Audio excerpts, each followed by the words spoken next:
Usianzishe biashara kwa kufanya partnership na marafiki zako. Narudia tena, usianzishe biashara kwa kufanya partnership na masela zako, wafanyakazi wenzako, marafiki zako. Kwa nini nasema usifanye biashara za partnership? Iko hivi, mkiwa mmekaa hivi mmetulia na marafiki zako na wauni na wasela, ama ni mashosti, mpo kwenye vikoba na nini, mnapata idea kali, mnaona idea hii wanajenga, sasa mimi nitafanya hiki, mimi nitafanya hiki, mimi nitafanya hiki. Tusajili partnership, alafu tufanye hii biashara. Itakufa. Kitu ambacho unapaswa kufanya ni kitu hiki kimoja. Sajili kampuni yako kwanza, alafu hawa wengine wanaokuja baadaye watakuja kama pati ya team ya kampuni, sio wamiliki wa kampuni. Nisikize vizuri. Wewe project unao kichwani ni ya kwako.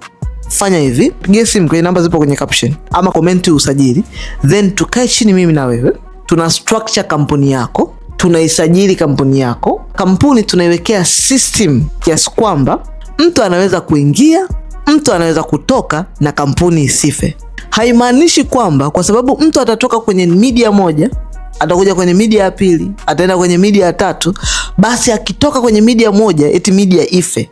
Hiyo media ikifa kwa sababu mtu mmoja ametoka kwenye hiyo project, haya ndo mambo ninayoyasema, project zitakufa. So ili sife, lazima uweke system itakaoweza kuwa accommodate watu wote utakaofanya nao kazi. As long as huyu mtu anakuja kwenye hii project unayotaka kuanza, anza kwanza wewe, jenga msingi.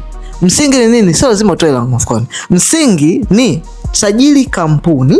Ukishamaliza kusajili kampuni, wao unaenda kufanya nao kazi kama team itakao kuja kufanya kazi kwa pamoja. Sio, umeelewa? Cha pili, ni bora uwe na kampuni yako, alafu uanzishe project, wao waje waweke investment kwenye project mtakao kukubaliana, msainishane kama project husika. Alafu kampuni yako inakuwepo, yeye atakuwa kama investor kwenye project husika. Akiondoka, kampuni yako haifi, inaendelea. Kampuni yako ndio ina hold usimamizi, kampuni yako ndio inaendelea, inaendesha. Wao watoke, wasitoke, system ina accommodate mtu yoyote kuingia, mtu yoyote kutoka. Hiyo ndo smart people wanachokifanya.